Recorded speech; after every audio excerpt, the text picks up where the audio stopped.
To protect myself and others from the spread of COVID, I'm wearing my mask and my visor when I'm at work. I'm sanitising at the sanitising stations through work as well, and washing my hands regularly, keeping my 2 metre distance with staff and students. I'm taking these measures to protect myself and students and staff while I'm at work, to stop the spread of COVID and to enable us to open the creative community.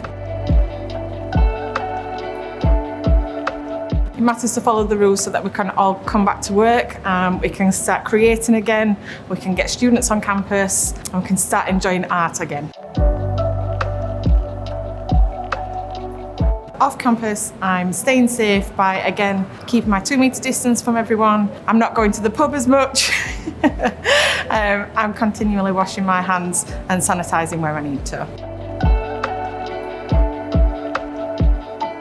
Having the students back as a member of staff has been great, to be honest. So during the summer we did a lot of hard work to try and get students and staff back onto campus, and then to have everybody back and literally to start create again has been amazing. We've had such lovely feedback, and everybody just loves seeing each other again, which has been fab.